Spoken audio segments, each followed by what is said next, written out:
I used to use the guilt from drinking to make me feel motivated about training. So I'd be like, oh yeah, I can drink Pinot Noir, cup, bottle, 2 bottle, 3 bottles, no problem. Eat dinner, go to sleep, wake up, 5 a.m., train like an animal. What's the problem? No problem. Where's the problem? I don't see a problem. You could train hungover? Oh yeah, like an animal.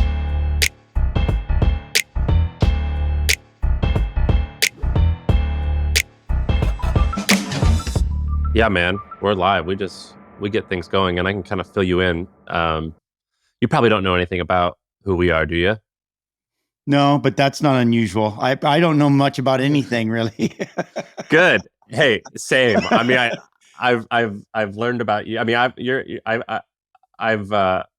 this podcast is called My First Million. So basically, I owned a fairly successful and big media company that I sold, and one of our products was this podcast, and it's listened to by millions of people a month, and it's mostly a business podcast. Okay. I'm a health nut and a health nerd. I was a former college athlete, so I'm going to talk to you all about like Laird Superfood and some of your businesses and stuff like that. That's where we're going to spend most of the time. But the reason why I wanted to have you on was because we have people. We normally don't have guests. Normally it's my co-host Shaan who's not here. And someone was asking us like, "Who's your dream guest?" And I was like, "Man, Laird Hamilton. That's who I want." And they were like, "Why?" And I was like, I had my description as to why I liked you best, but you said it in another interview a while back. You said something like, your life is like a wheel, and like business is one spoke, health is another spoke, relationships is another one, and like there's all these spokes, and like they all have to be nice in order to make this whole wheel work. And I was like, oh man, that describes best why I like you, because I like making money, I like being fit, I like having a lovely relationship with my wife, I like doing all this stuff. And so I'm pumped to talk to you.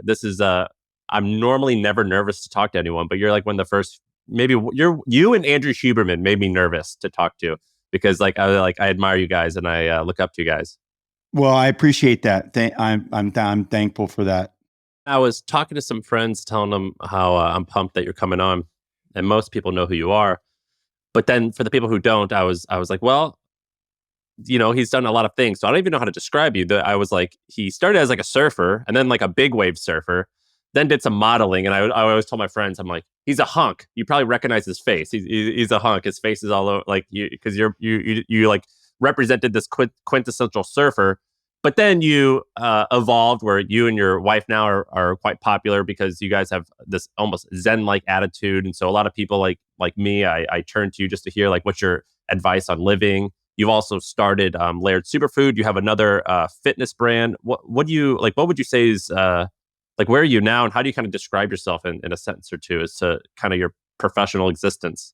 I always, because of Hawaii, the way we grew up, there was a lot of, there's I would say segregation, but I think there's a lot of friction, because you have all these different cultures. So my favorite description is somebody goes, well, like, where are you from or something? And I go, well, I'm a human from Earth. So I'm a human from Earth. And if you're something different, then we should probably sit down and have an incredible conversation. But otherwise, let's get past that and then get into like, what are these other things that we do, And I think none of us are what we do. We are who we are, and then we do these other things. But I do like, listen, I'm the water sports and fitness and health and wellness is, I've kind of made a career out of that. And so I do like, I've been fortunate to do that. That's been a beautiful thing. But I am concerned about, being healthy and living a healthy lifestyle, and, being a good example for my children, being, having a good relationship. I just know, I feel best when I have all those things. Yeah, I always knew you. I remember watching the was it Riding Giants? Yeah. And a few other movies with you in it, and that's how I knew of you.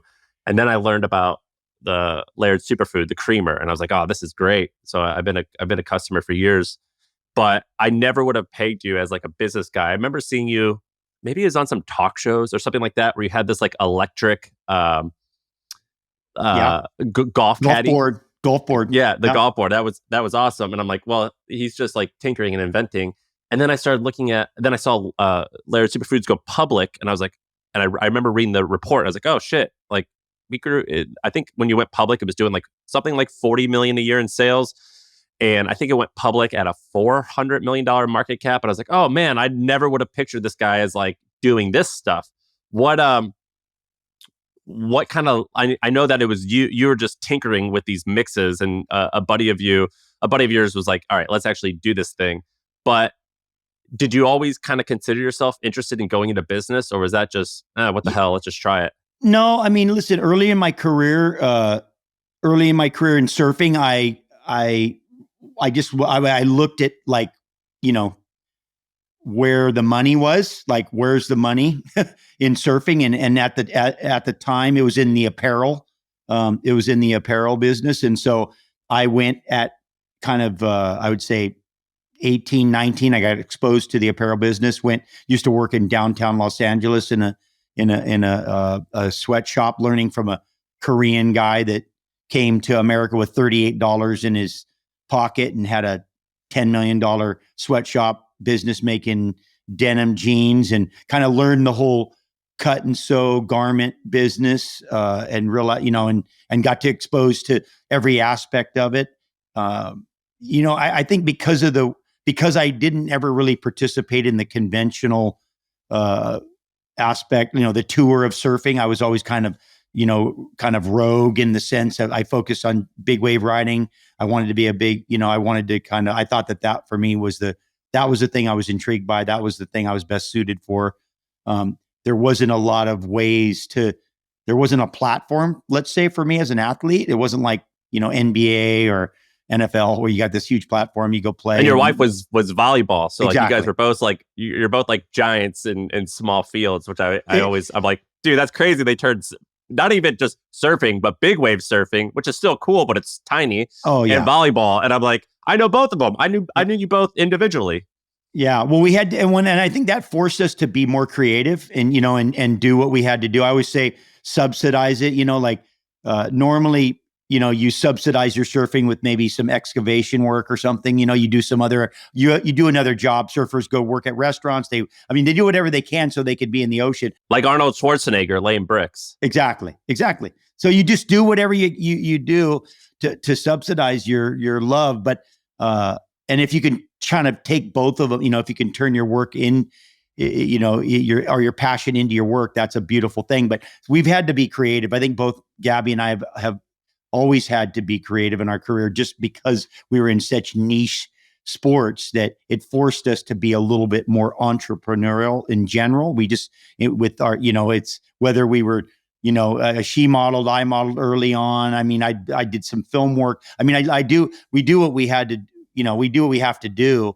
And then that kind of, we've had sponsors, and I think in the evolution of an athlete, you have a tendency to, depending on your brand and your, and what you've done, I think you evolve into wanting to kind of be your own sponsor at the end. Right. And we've been real selective. And it's been, I think that's been it's contributed to our longevity, but it's also been something that's encumbered us a little bit, because we just won't do, we won't just endorse and promote anything for money. We've been pretty cautious about things that reflect our authenticity, things that are real to us. And so, and I think that's what led us to a lot of these, the situation. With Laird Superfood, especially, like I just wouldn't do other, energy drinks and other stuff that just isn't good for you. You got to promote good shit. No, exactly. And I'm, because of my surfing and some of the feats that I've done and the innovations I've done, I have some people that look up to me. And so I look at that as a responsibility to conduct myself in a certain way. I want to do that anyway for my own thing. So it's a little selfish in one sense, but again, Laird Superfood or XPT or, even Laird Apparel, these are things that, reflect who I am, it's like not every single everything in Laird Superfood is something that I love. I don't make, I don't want every flavor because I have to make flavors. Yeah, I saw like an interview where someone was like, so what flavors do you like? And you're like, I drink this one. And they're like, well, I like this one. You go, I hate that one. Or something like, you're like, No, I fucking hate exactly. that one. I don't drink But that one. I like this one. Yeah, but you have to make stuff for people. You have to make stuff for everybody, right? Right. I mean, for me, I feel like the more successful the company can be, the more impact I can have. And are those the three like major revenue streams, which is the superfoods, it's XPT and Yep. Clothing? Is that like your three main things?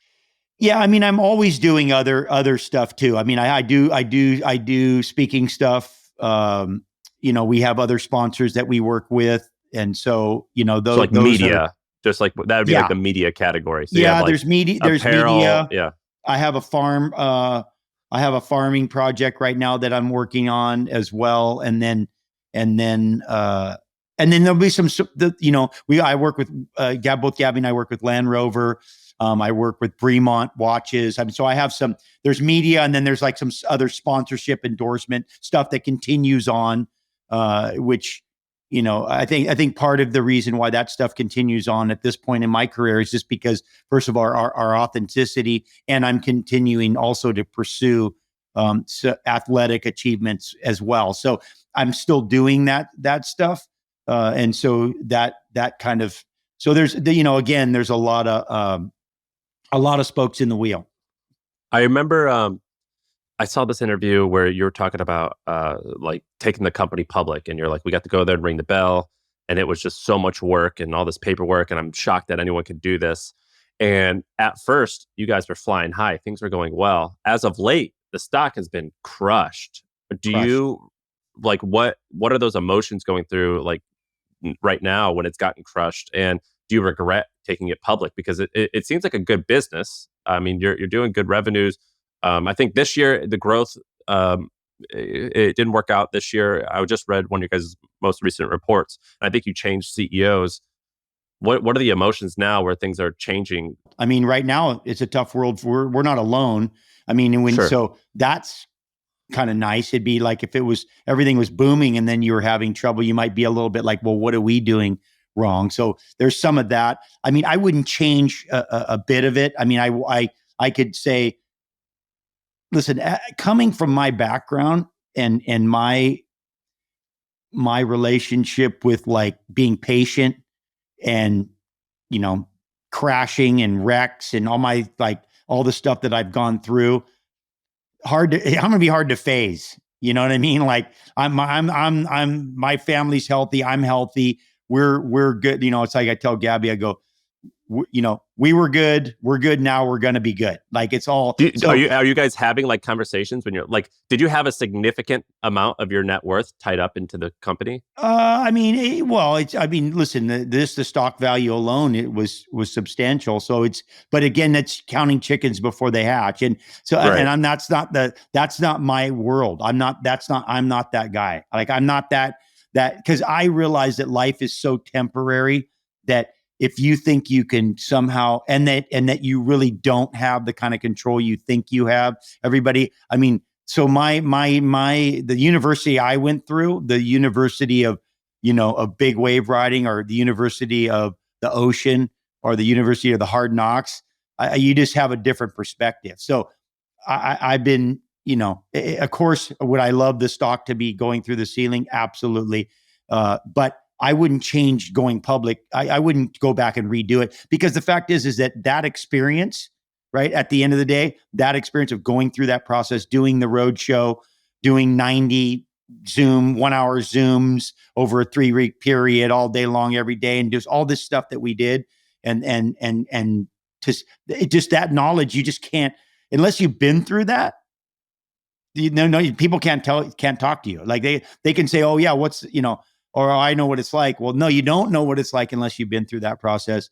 And so you can't really appreciate it. And so for me, I feel like that was an incredible school of an experience that, if there's anything you can take with us, there's a great friend of ours who's a woman judge from the South. And she always says to us, invest in experiences, because if there's anything that you might be able to take from you when you do depart this earth, when you die, it may be that. I mean, you're not going to take in anything else.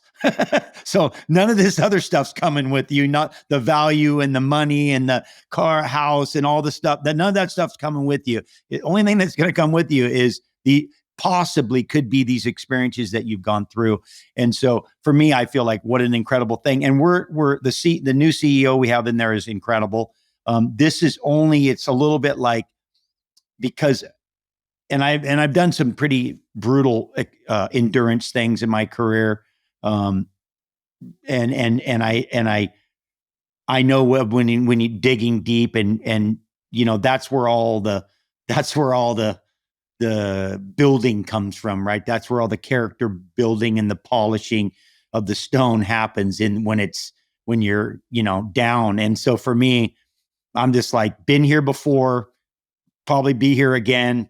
No problem. I mean, here we go. So it's, for me, I feel like this is a little bit more like I would say the refining, like you're getting refined right now. And so it's only going to help us make everything tighter, make our, what we need to do better. Because if you're not getting bumped a little, if you're not getting pushed, then there's no reason, I give you an analogy of like a professional team. You have this beautiful team that you built, and you go and you have an incredible season, but then you lose in the finals. And then the next season they break the team up, and they're like, well, you could have easily won, but you broke it up because and the winning and losing, it's I mean, the difference is nothing. The difference is it could be a couple inches. Yeah. So yeah, I mean, my biggest thing is just, I need this business to be successful because the stuff's awesome. I need it. I need it. I need it for my friends. I need it for everybody who loves it. So that's the biggest, that's our biggest, for me, that's the most important thing, is that we continue to supply the people that we do, and we continue to get new people in there. And I think right now everybody's getting squeezed. I think there's a big squeeze on the whole, on the whole system. So that's, I mean, this is when the tough guys get going. This is when and our new CEO is 100 miler. He's he's a long distance runner. So he knows how to grind. So good. Well, I read the story about how you used to make this stuff, and you're using turmeric and everything. You're just making what is now Laird Superfood at home. How much capital did you invest to get it store ready, and about how long did that take? It was pretty. It didn't take. I mean, the unusual thing about the business is that, I mean, it could have been a couple, 20, 30 grand or something like that at the most. But we went online first. That's why it was really didn't cost us much to start. We made a powdered version of my original recipe.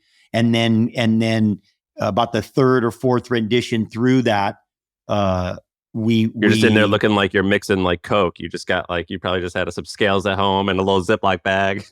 And then, yeah, exactly. Well, and then all of a sudden it's in like, the lab. well, this is it. And my friend that I was working with, Paul Hodge, was like a startup, and I had been working with him on the golf board on another project. And so, we had, what we did, we just started online, which was fortunate. Like, do you remember your first years of sales? What's that? Do you remember your first year's sales? Oh, I don't probably. I mean, I think it happened fairly quick, but 50, 100 grand or something like that. I don't know, something pretty quick, but it happened real quick. It was like, right away, it was like, okay, 5, 10, 15, it was like, we just marched into, probably 100, 150, something like that within, or even a little bit more after probably a year. I mean, if you counted like making samples, playing with it, getting everything, getting some packages of it, going online, getting the people, that whole process, if you get to count that within the year, yeah, something like that. Nothing quick, but the traction happened quickly because good stuff. People put, and I was able to tap into kind of a smaller group of, friends, I would say friends and following that was available to us. And that helped us. I think it would have been a little different if we were just starting from scratch with no kind of nobody there to do stuff with. And we got a lot of response too. We had a real I would say a good group that was interactive. Like try this one. Oh, we don't like that one. That was engaged with us, that helped us. And that was a big piece of it, that we had customers that were kind of more engaged with helping us kind of refine things. I think that was also very useful in the beginning.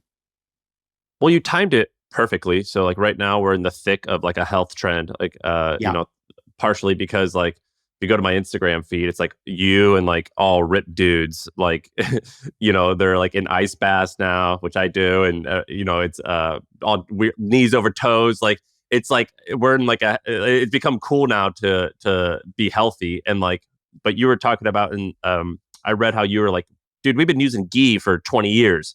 Ghee is popular now. You've been doing a lot of stuff that is like considered eccentric 20 years ago, which is now not quite normal, but it's more normal.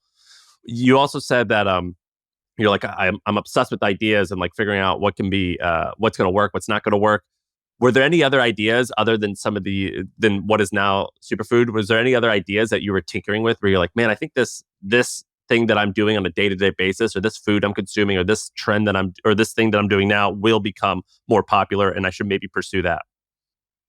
Well, I mean, listen, stand-up paddling. I mean, I don't know if anybody knows what stand-up paddling is, but I did that for 8 years alone. Like that thing, and that thing was the fastest growing sport in the world for a while. Like it's everywhere in the whole planet.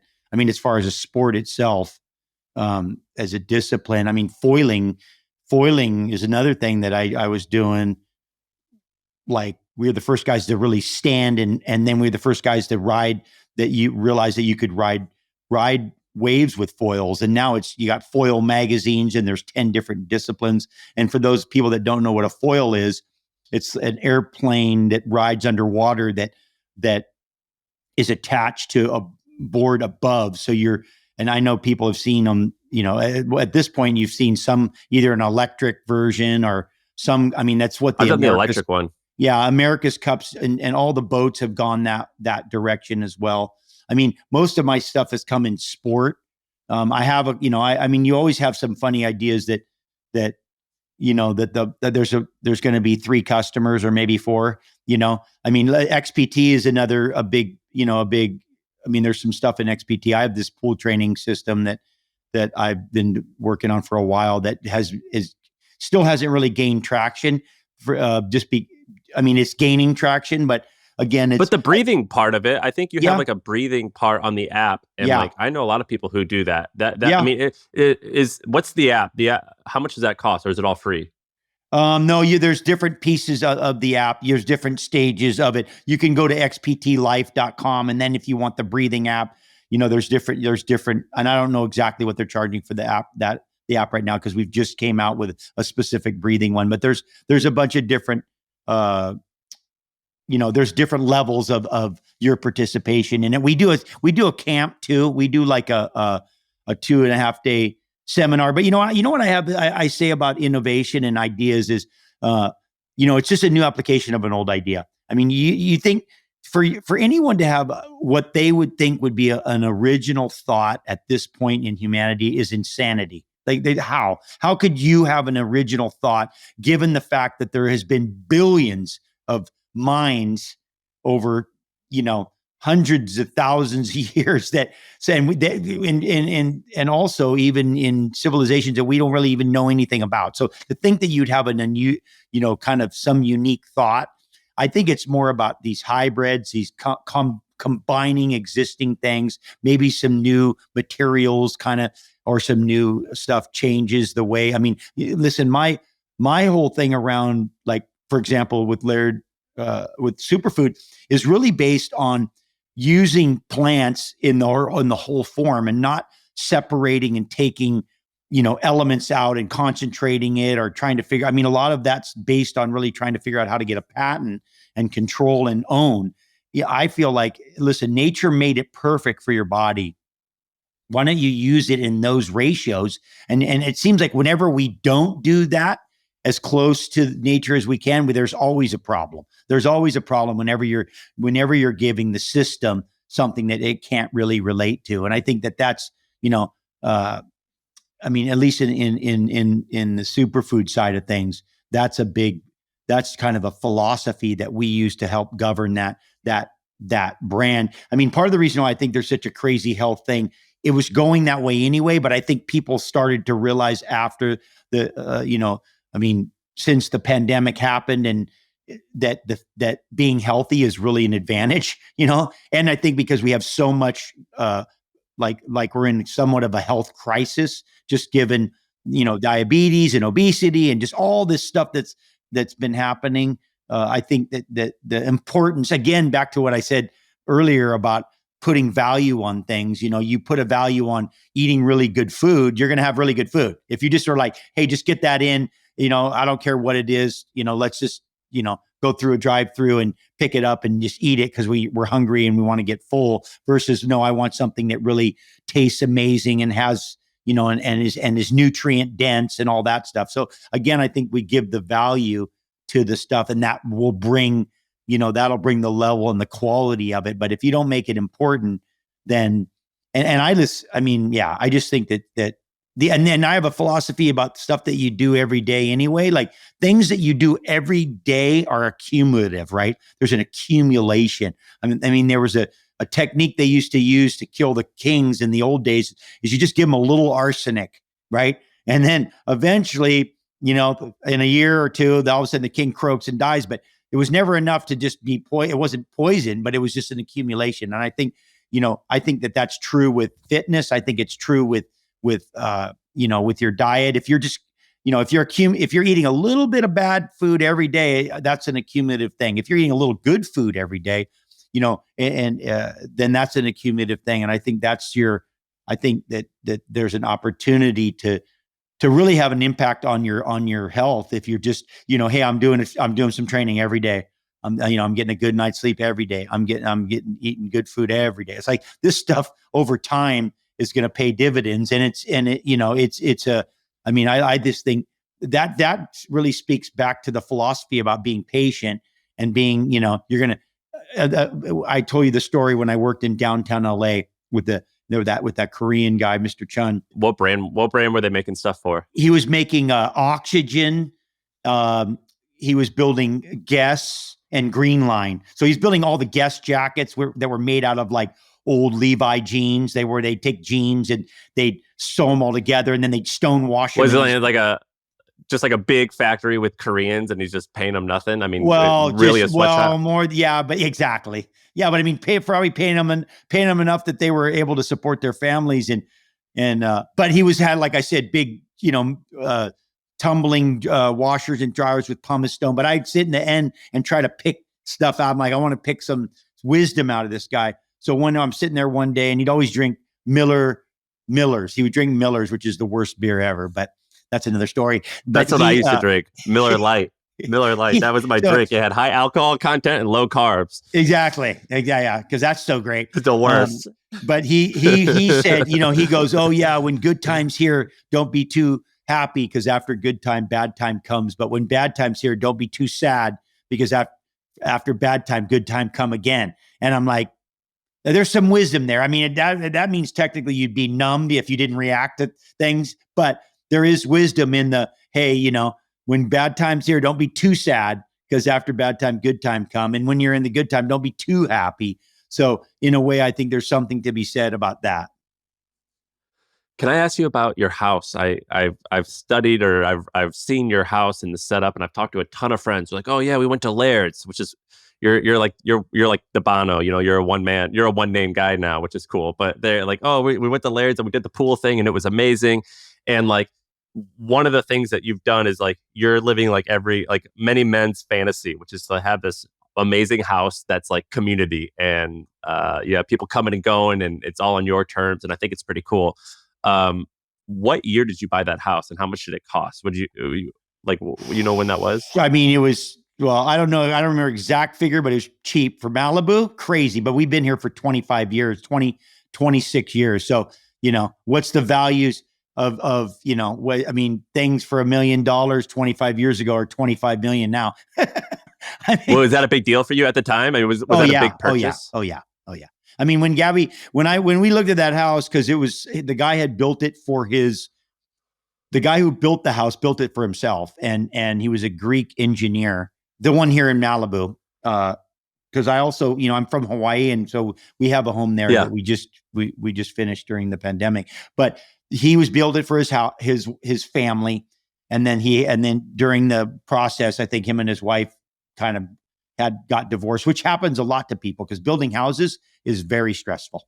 Like, it's a very stressful thing. But I said to Gabby, I go, I showed her the house and she looked at the price. I go, don't look at the price, look at the house. Just think if you want the house. Like, before you look at the price to let it affect you, whether you want the house or not, look at the house. Because, sometimes I think we get in the way of, oh, well, that's how much it is, I can't get that, and dictate instead of, well, no, so let's see if you want it or not. Like, why would it even matter what the price was if you didn't Right. want it anyway? So first, let's see if you want it. So we came and looked at the house, and she was like, oh, it's amazing. And I stood across at this house. I stood across the street. I didn't even come into the house, and I just looked, and I could see the ocean. I could see this wave that I love to surf.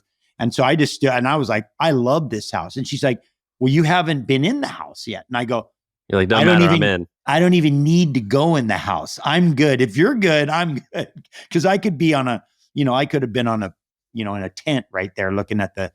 So the what do they say about real estate and probably restaurants too? But real estate is, and houses, location, location, location, location, location. It's everything's about location. If people are trying to buy things and for value or keep value or have an increased value, it's all about location. I mean, you can always change the house, you can rebuild the house, but you can't change where it is. And so I think, that's one thing about when you grow up in Hawaii and you live in an environment where people work all year to save up to come on vacation for 1 week, and then you live in that environment, you kind of, I mean, if you have your head screwed on correctly, you realize how fortunate that is, that's a fortunate thing to be, that those are to be cherished, those places that people seek out to just, be able to go there for a week and you live there. That's a pretty fortunate thing, but also that you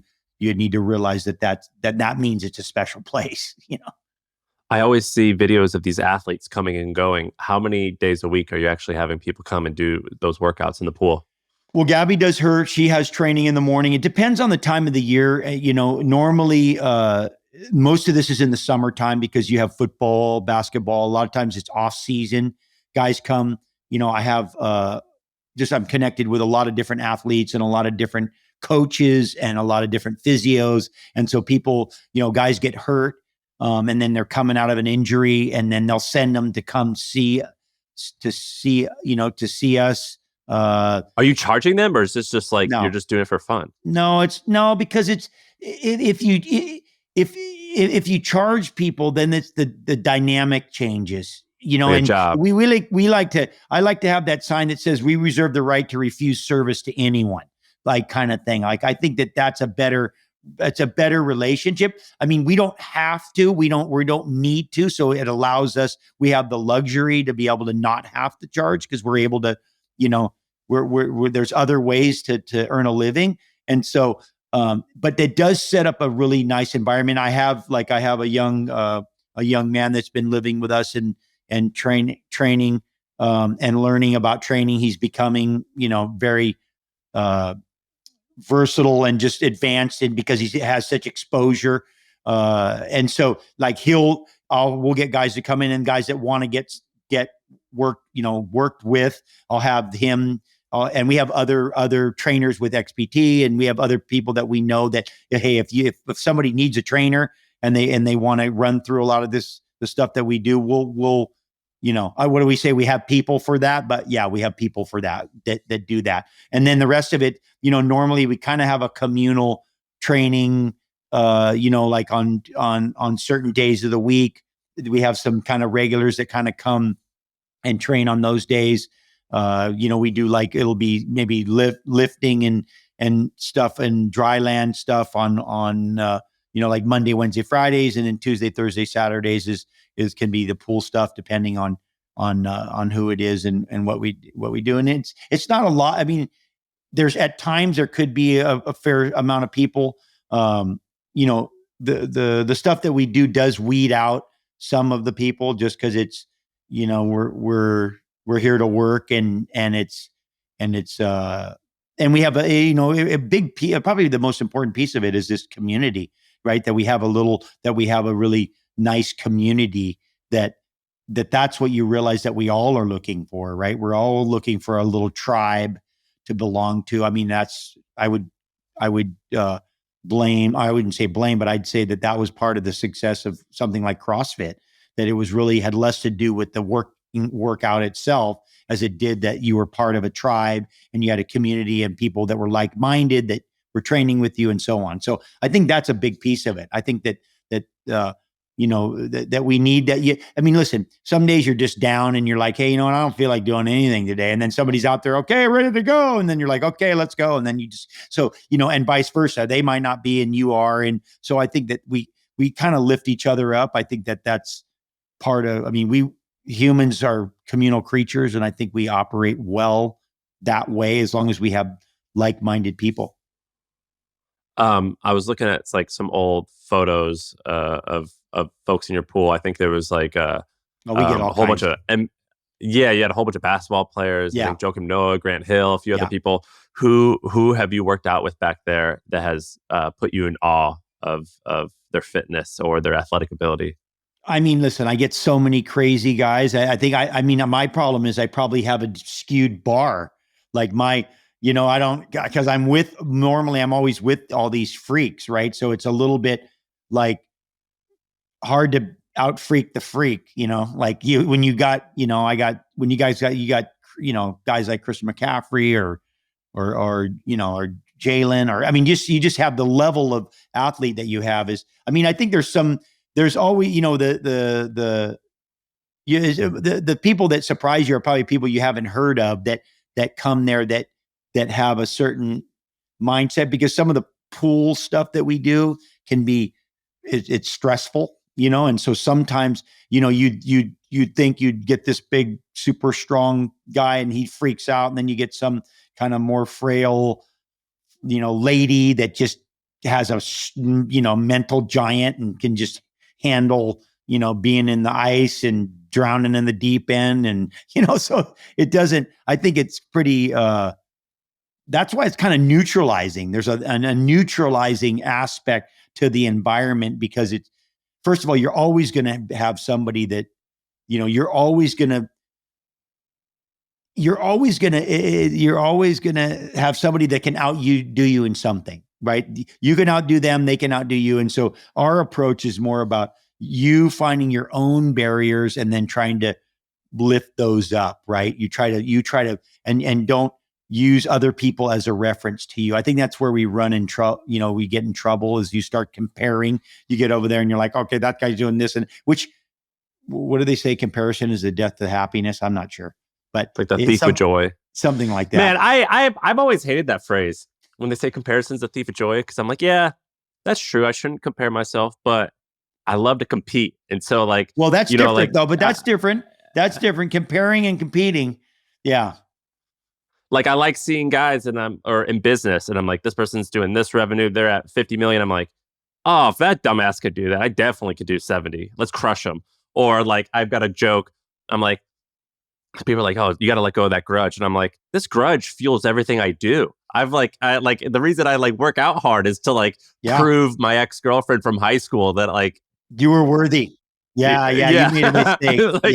Like everything I do is because I do is because of a grudge. I'm like, rage is the greatest fuel on earth.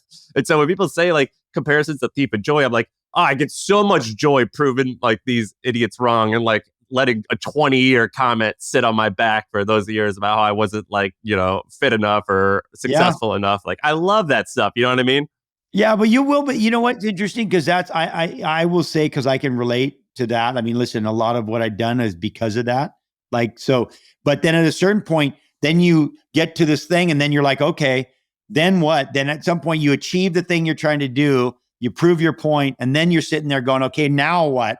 And then you're like, okay, do I have to make up a new one? Or maybe I can create motivation out of success or contentment or something versus. So I think there is too. I think that can be, I know for myself personally, I've gone through, being driven and motivated to achieve certain things because of, frustration and proving the work to the world and all those things that I went through that drove me. But then you achieve it. And then you're like, okay, now what am I going to do now? Like now, how am I going to adjust to be able to continue? And so at least I can say, and listen, if you're a competitor, you're a competitor. That's just a vicious, like for me, I think I am such a vicious competitor that I can barely actually even compete because in a real, if you look at competition in nature and the brutality of it, like the real thing, not just these contrived things of like the real, like for real. Yeah. Then you're like, okay, well, maybe I better figure out how to constructively vent that stuff. Does that carry over to business too? I mean, are you talking, I think Mike, I think his name's Mike, your new CEO. Are you like, I want this much profit. We need this much growth. Does that carry over to business as well? Yeah, I mean, not that way. Not, I mean, maybe it should, but it not that. I think mine is a more, mine is a patient thing. Like my favorite term is the victory through attrition. Yeah, just be a cockroach. That's like the last guy standing. Like I'm all about that. Like you can be like, yeah. You can have your little wins and all great. But I'm talking about like at the end when you're the only one left on the battlefield and everybody's laying on the ground, then you don't even have to be any good. You don't even have to be good. You're just undisputed. You're the guy. I think for me, I feel like, and I'm looking at the greatest competition is life. Right? The greatest competition is life. Like you want to talk about the real game, the real game, like, because all these other things, they're games, they're right. But the real game, the big game is life. The big game is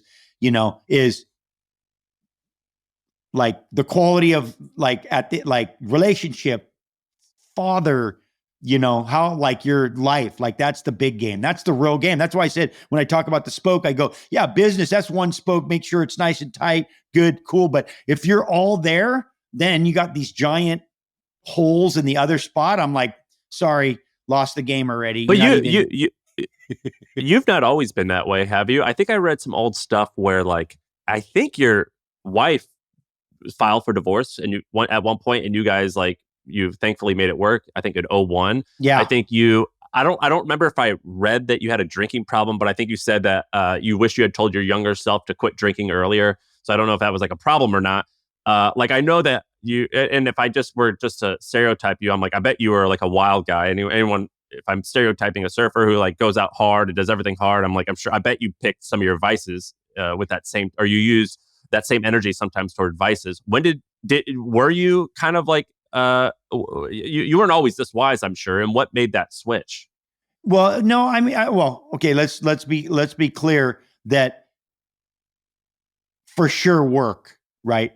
Sure, work in process now, work in process then. I mean, I always, love sleep. I always like, even within the thing of like my thing about drinking, like I love wine. That was one. I always said I had two French habits because I worked with a French company for 20 years.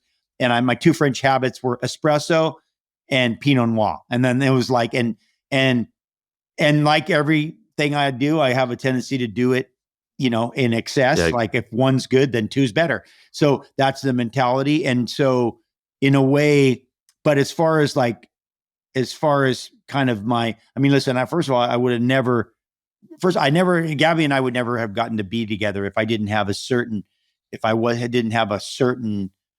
I'd say calculation, morality, values. I mean, there's certain things that I've had my whole life, right? Since I was young. It wasn't like I got them. I had the basis of it. And then that's been just a process of refinement. Again, loose spoke like, hey, you know what? This drinking thing's an issue because I don't have real power over it. I want to prove to myself I do. I come from I always say I come from a long line of alcoholics, but we all do. I think it's a human, I always say being an alcoholic's like being a surfer. There's no one that doesn't love surfing. Well, there's no human being that doesn't actually like alcohol. It's just whether you drink I love or not. it too. I'm 10 years sober too. I loved it. So I got 15 years. I got 15. But my thing was like my mom said to me once when I was a kid, she said, if you can't be true to yourself, you can't be true to anyone else. And so I thought, let me see. If I say, hey, I can stop drinking anytime, and then the next day I drink, or the next week, or the next month, then I really don't have a lot of power over it, right? So then now I want to be like, I want to have some power over it. And so that was a discipline thing too. And you know what I also said, all the dumbest things I ever did were when I was drinking. That all the stupidest things I've ever done, usually some alcohol was somehow involved in there because like it says in the bottle, impairs your motor skills. so let's not forget. So in a way, those things like in my relationship, the rocky times in the relationship, those refined, and motivate you to make changes, all those things. Okay. The drink in like just all these things and there's things I'm still working on and probably will always be, but that's a continuation of trying to get better, like get better and not, and which means that you're saying, hey, there's things that you think you could do better, or you could be better, or you could make changes, or you could, whatever those are. I mean, what do they say about sin? Let he without sin cast the first stone. No one seems to be able to throw one because everybody falls short. So, I mean, it's about being honest too, like being honest with yourself and being like, okay, what is it? What is it? Which thing? And then, you know what? You just start eliminating. You start, okay, let's work on that one. Let's work on this one. And then as you go. And so I'm in that process and you get success. You get success. I mean, I used to use the guilt from drinking to make me feel motivated about training. So I'd be like, oh yeah, I can drink Pinot Noir, cup, bottle, 2 bottles, 3 bottles, no problem. Eat dinner, go to sleep, wake up, 5 a.m., train like an animal. What's the problem? No problem. Where's the problem? I don't see a problem. You could train hungover? Oh yeah, like an animal. Oh, fuck that. You puke in the ocean. using that guilt and prove, I'll prove, let me show you what a man I am. I'll show you what I can do. And so I hope your pool had a good filter, man. I'd be throwing up in that pool constantly. It'd be the worst. but like I said, my drinking problem had to do with wine only, never hard, not never hard booze, but I was pretty smart about that. But even within that, I had, there was some sort of control, but I'm just speaking in general as a thing to refine, right? As you go, let's try to continue to polish the stone. Our software is the worst. Have you heard of HubSpot? See, most CRMs are a cobbled together mess, but HubSpot is easy to adopt and actually looks gorgeous. I think I love our new CRM. Our software is the best. HubSpot. Grow better.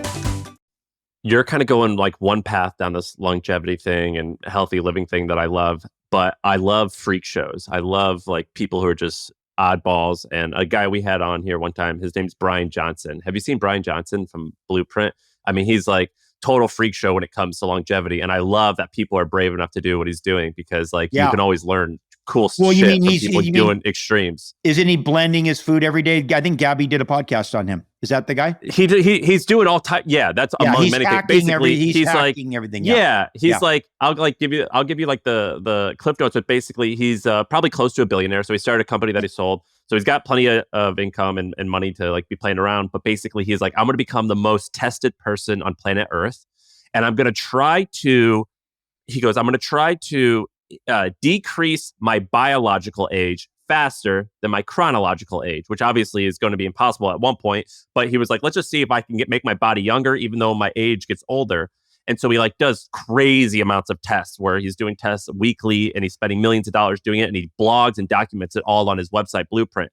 But some of the crazy stuff that he's doing is he's like, well, through my tests are showing that like this vegan diet or vegan lifestyle is working well for me. Therefore, I am only going to eat these same 3 things every day. And he like measures the calories down to like the thousand. He's like, it's got to be this amount of calories, this servings. The workout has to be this. And I'm like, I love that weirdos like that exist because we're going to be able to learn some cool stuff from him. Have you been paying attention to that? And what do you think about those people that are a little bit less? I mean, I don't know if he's like, I think at one point you said science follows intuition. With him, it's like, let's go science and let's see how that makes me feel. But have you been paying attention to that? And what's your take? Well, Gabby did a show on Bryan and a podcast, went and interviewed him. And so her and I had a conversation when she kind of filled me in about some of the stuff that he was doing. Did she go to his house? She did. Yeah, she did. And she ate some of his goulash. She ate some of his the nutty his pudding. His blended it. And I mean, listen, when you chew food, you create saliva, that you create enzymes in your mouth that go down with the food to help digest the food. And one of the ways that if you really want to become like allergic or have an allergy against something is just eat that alone every day, all day. But that gets into, I'm into a whole, I'm into, I guess for me, I just feel like you can't hack your way around biology in the world of my thought. And it is interesting. I think you can use hacking to support work. I think first of all, I think in the diet, one of the most important things is diversity. I think that's one of the most important. I mean, the problem is it's hard to not get bombarded by a bunch of, things that aren't good for you as well. But, through that, so it would be interesting to I mean, Gabby would be a better person to have the conversation about, but I am always interested in watching. I think there's so much, I don't know. I do appreciate that he's doing, like, the guys going through it, but as far as, what we are and what we're doing and what we need, I'll be interested to see, first of all, what it does. I think more as an entertainment. That's what I'm saying. Like, I love that. Like, I don't know if you pay attention to fighting, but you know who Nate? Do you watch fighting, like MMA or? I don't. UFC I don't or watch anything? a lot of it. I know. I have a bunch of guys I know that do it, but Yeah, I mean, I always say I love a freak show. I like fighting, boxing. I love just like, what do you think some about crazy event? What do you think about wrestling? WWE wrestling or WWE? I love that stuff. Okay. Do you watch that? What's that? Oh yeah. Well, a friend of mine brought me to it. I never even watched it, and I have a friend that really is into it, and so he brought me, and I go with him. But I live vicariously through him because I'm amazed just how into it he is, how much he knows about it. But It's just a grown man soap opera. Soap opera. It's soap opera. No, but it's fun. No, I love that. It goes to our deepest. It serves a purpose. Oh yeah, it does. It goes right to the. I want to see some realize. yoke guy in his underwear, like fighting and arguing about shit. You know what I mean? Like, let's just like, I like weirdos. I like freaks. Just like, let it be. Well, and also people from outside really, they actually think that the audience thinks that everything what's going on is real. They don't realize that everybody in the audience knows exactly what's going on, and they're just participating in the whole show, and that it's all part of the whole thing. It's pretty. So, yeah, the humans are. I mean, listen, humans are entertaining, and just watch them. When you're like, I have this like image in my head of what you are. And like you running your businesses, I'm like, is he like totally out of the picture on a day-to-day basis and just talks to the CEO once a month? And I was like, actually, what's that? What would that look like? Like when we got on here, your wife helped set up the camera. Are you even using a computer or a phone on a daily basis? Are you totally detached? Yeah, no, I use a phone. I'm not. I'm not a social media guy. I don't spend I mean, listen, the phone for me is communication, weather and news and news stuff and when I say news, I mean more like investigation stuff, like, but What do you like? I mean, listen, I'm What's investigation stuff? just trying to understand what the truth is about whatever and everything. So I go into, if I'm interested in something, if I'm interested in some political thing, I like to understand exactly from my own, not just take the advice of people that are telling you about it, but actually like understand the real stuff. So I have a tendency but I'm just using, like I said, the thing for a tool. So I hardly use it. I talk to Jason all the time. I talk to, Laird Apparel, the lady that's running that right now. Yeah, I'm in communication with these because it's, first of all, it's got my name on it, so it's has to do with my brand, and we're vested in it and interested in it. So all this I'm also, yeah, I mean, we spend, we're multiple times a week, if not every single day, I'm communicating with those brands, and either discussing, okay, promotional this or product development or whatever. Yeah, we're So I think I told you I had started this company and sold it, and when I was 30, so I was able to financially get some really nice security there. yeah. And I look at the type of life that you live, where so I split time between Austin and New York. My wife's from New York, and so we spend there all the time. And I have a handful of projects that I'm working on. I got a company with the CEO that runs it. So a bit similar-ish to what you're doing, and God willing, some of them will be huge. What I'm curious about, because there aren't that many people in the situation where I want to go to, and where I'm in now, but you definitely are, which is, how do you break up? How do you map out your personal finances? So, because you said that you have this one farm as a project, you have 3 or 4, 5 different businesses right now. You have 2, or who knows what you have, how much real estate. Do you just is there just like one revenue stream where you're like, that's just like, for example, the app might have high margins. So you're like, oh, we'll just live off that. Or media appearances, I bet you I can just pay, I can make $1 million a year, and that will be what I live off of. And then all the rest I'm going to reinvest, or I'll put into a Vanguard, just normal index fund. How do you balance all your different things when it comes to a personal finance based aspect? I mean, first of all, I have smarter people at that than me. So I have people that I have specifically a woman that we've worked with for a very long time that does management, that sort of stuff. I would say accounting and finance management, just because she's into it and good at it, and that's what she's interested in. So we have that, that's a big piece of it. I think that I think one of the, I mean, for me personally,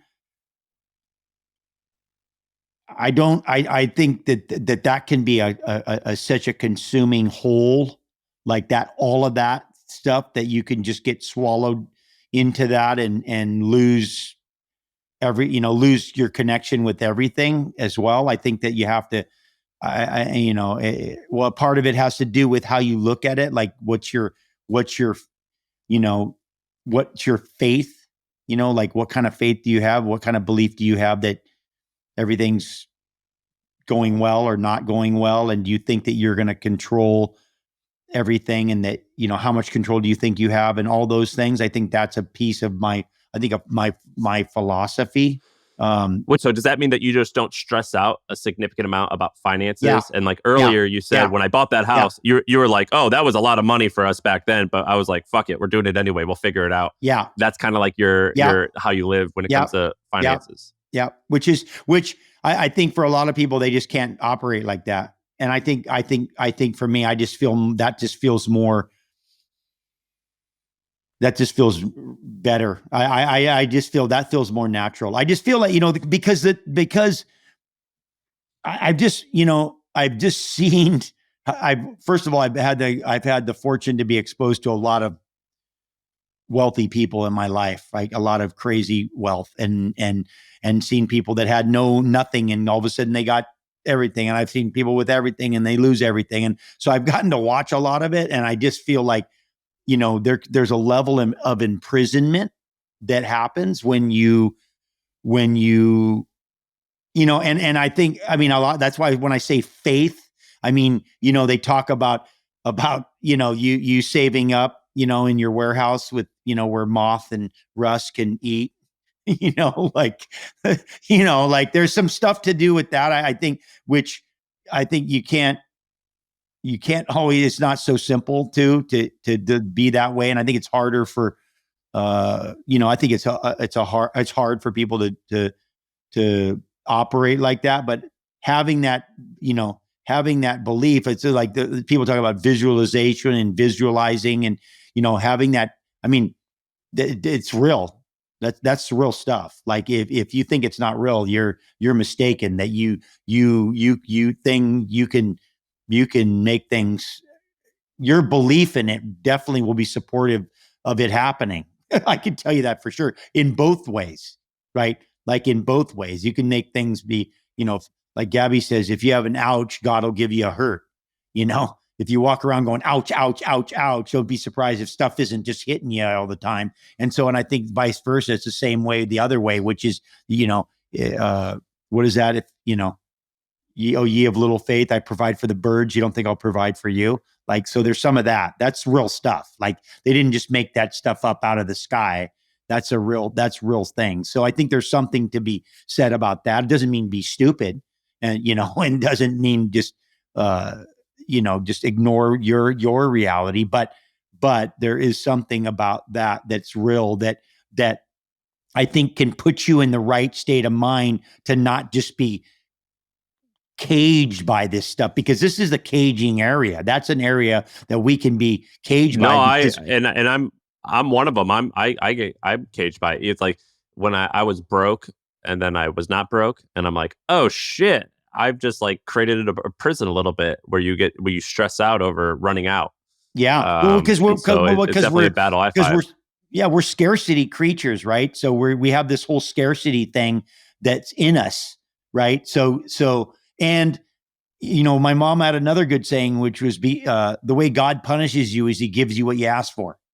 So be careful what you ask for, because you go, hey, I just want that, I want that big house. And then you're like, yeah. And then all of a sudden with that house comes all this other stuff, like all the stuff that comes with it, which means that there's a bunch of stuff to break, and there's a bunch of thing, and there's a bunch of stuff to maintain. And there's and that can be overwhelming. I think that, that's why you see these guys that are these big hitters. They're not bogged down by all that little stuff, right? They're looking at a bigger thing. But that being said, like I said, there's something about being prudent and having the right people around you that you, because it takes a what do they say? It takes a village, but you got to have people to help, because you can't do everything. You can, and it's like, and so that you need to be, you're only as good as, as the company you keep. So I think that's another important piece too. Like people. Well, no, and that's one of the reasons why I look up to. We've had, I don't know if you know who Rob Dyrdek is, but he's pretty amazing. Where he's another guy where I'm like, Laird and Rob, they've nailed it. Where business nailed it, personal life, you never have totally nailed that, but you're like, or do really well. Fitness nailed it. Like self-awareness nailed it. I know you.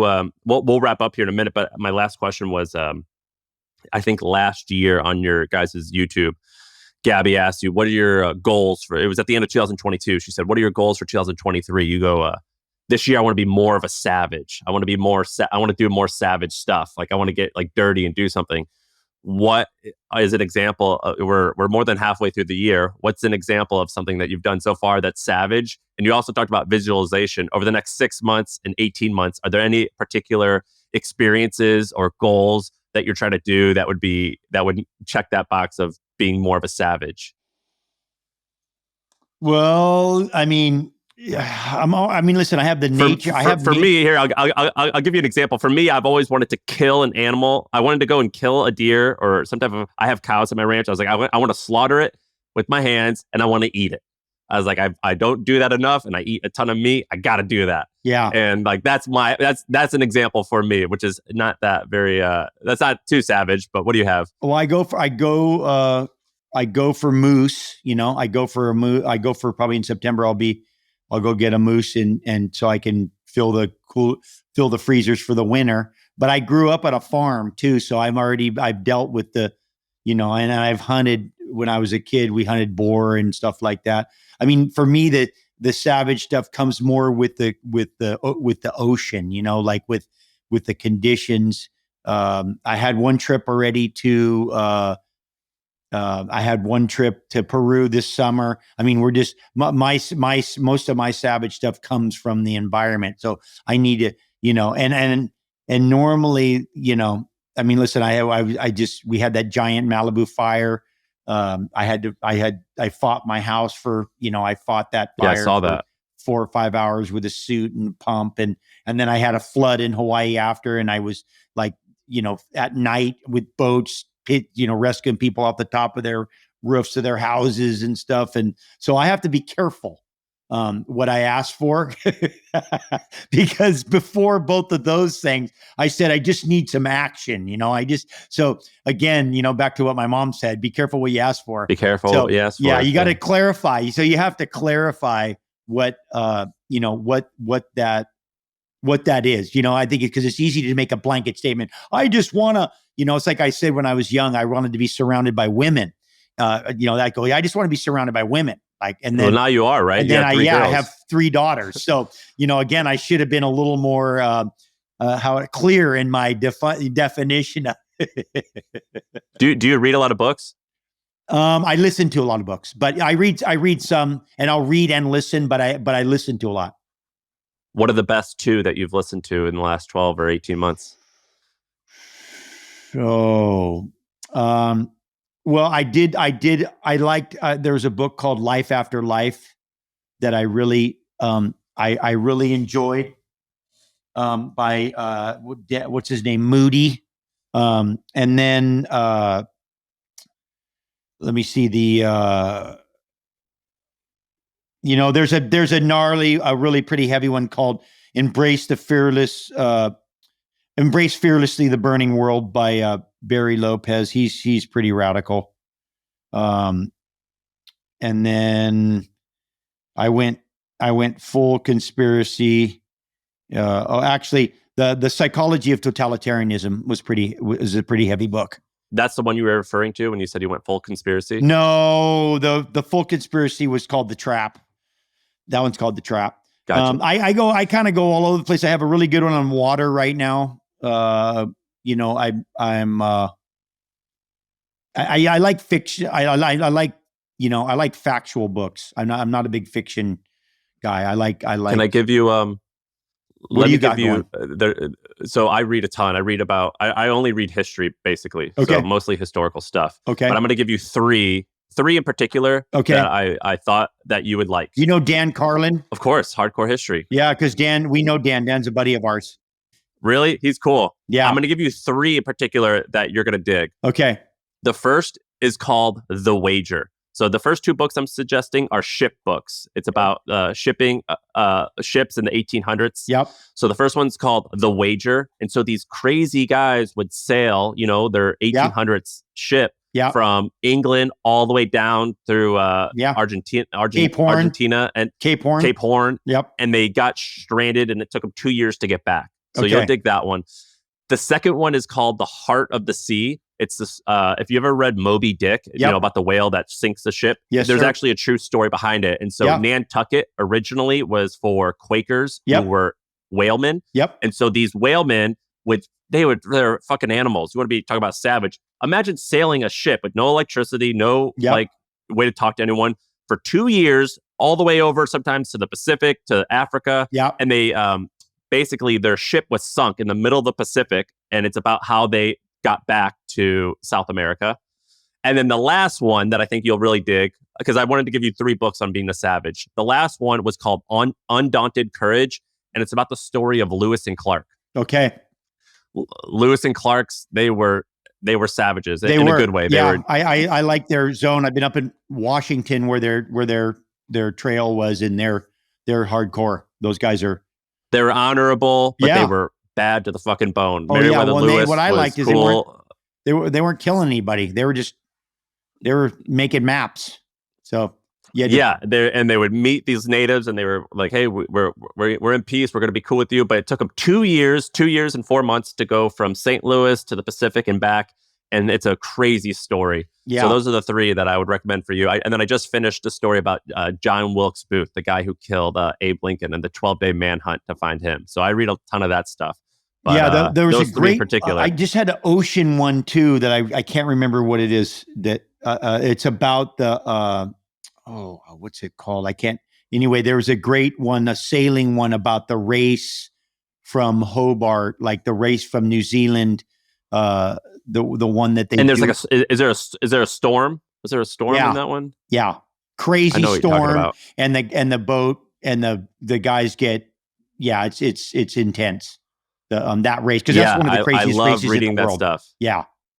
Those stories, I work on my computer throughout the day. The hardest points in my life are if I go boxing or if I have a hard workout, and I'm like, I need some pain in my life in order to realize that, to turn down the volume of my daily life, because my daily life is soft. So I need to read about something hard, because I can't exactly go and experience lots of hard things. So this is why I like reading about these books, particularly the ship books. So I thought you'd get a kick out of those. Absolutely. Well, yeah, because those are. I mean, at sea is a real thing, and especially those guys weren't exactly watermen too. You fall off the boat, you die. Those guys. Some of them couldn't even swim, which is crazy. I mean. That's what I'm saying. They weren't exactly watermen. They weren't exactly like they. Yeah, no. They couldn't even swim, and they would live on a ship for 20 years of their life. They didn't even know how to swim. Seriously. And also, if you fell off a ship in the ocean, those sailboats or the ships, they can't turn around exactly. You know what I mean? So they just fucking left you. You're you're done. Oh yeah, yeah. It's that's hardcore. Well, we live in a pretty soft time right now. This is a pretty. It is soft. It is soft, which I'm thankful for in some capacity. Oh yeah, there's no doubt. But so that's why we have to think self-induce, particularly young men. I think. Yeah. Well, that's why they like you, I think, is because they see you risking your life on a wave, and then they all right, well, I'm not willing to risk my life at a wave, but I'll go to a pool and lift out and move weights at the bottom of the pool, because at least that's a little bit of hard. You know what I mean? I think that's why a lot of young men admire you. Yeah. Well, the stress is good. We need it. We're designed for it. That kind of constructive stress that you can control the environment, and because it's the other one. If you induce it, you don't always have you don't have as much participation in the outcome if it's just if you're being subjected to it, like a giant wave, it can decide not to let you up, versus at least in the pool, you can always just let go of your weights and swim to the surface. But we kind of have to induce it now. It's almost like we're forced in, a lot of the stuff that we're doing is we're inducing things that we were getting naturally, like we were getting it from, it's like now we don't get enough sun, so we got to supplement and take vitamin D. It's like we're having to make up for the fact that we're not getting a lot of this stuff that we need biologically, and that stress. That's why the heat and ice is great. That's why the breath work is great. That's why the pool stuff is great, because it's one of the ways to stress the system, because the system really needs, for it to really work correctly, it needs a certain amount of stress, and not stress of, hey, I owe taxes, or hey, I'm in the traffic, but like some other stress that's a little more just purely physical. So yeah, I remember looking at buying a treadmill for my desk, and then I was like, what the fuck am I doing? This life, I'm gonna put a fucking walking treadmill on a desk. We don't walk enough. And then I smacked myself. I was like, this is not the life, man. This is literally a hamster wheel. What am I doing? I'm not buying a treadmill for a desk. If I got to buy a treadmill for a desk, I'm broken. I've lost. Yeah, but we're almost forced into that. So we don't, I mean, it's like like I said, I was in Europe and all they do is walk over there. It's like they do a lot of walking. We don't walk as nearly as much because we just don't live in those. I mean, I guess in New York you can, where you can just, if you want, you can just, you can force yourself. You have to force yourself. But in Europe, they really do it a lot. They do a lot of walking. And you realize how well our system really does well with walking. Like we're walkers. Like that's one of our big evolutions was that we came up off all fours and started walking. And so our metabolism and everything just functions a lot better when we walk. And so it's it's like you said, now we're having to like buy things so we can stand in a room and walk. It's terrible. Yeah, I know. I almost bought one, and then I like went through an existential crisis. I'm like, what am I doing? I don't have to do this. Yeah. I'm not going to. Better to You know just what I mean? force yourself to go for a walk in the park or something, make time. Right. Well, I appreciate you doing this. I really admire you. I admire the family you've built, the life that you've built. I'm excited that we were able to talk. Sam, I really appreciate your time and thank you. I appreciate the admiration, and you know what? It seems like you're already there already. So that's it. I'm basically I read history because I like to see the mistakes as well as the wins that people have made, and that's one of the reasons why I like following you. Is I'm just like, what wins did he make? And that kind of helps point me to a direction. What mistakes did he make? I'm going to try and avoid that one. Yeah, and hopefully it works out. But you've definitely kind of paved the path for me and a bunch of other people, so I appreciate that. I think that's one of the things that makes humans unique is that we can learn from the other people, how to and how not to. It's like, so that's one of the things that really helps us, is that we can, if we can, I mean, the best is to learn from other people's mistakes, but we have a tendency sometimes to need to make them ourselves. That's part of being human, I think too. So, all right. Well, I appreciate you, man. Thanks for coming.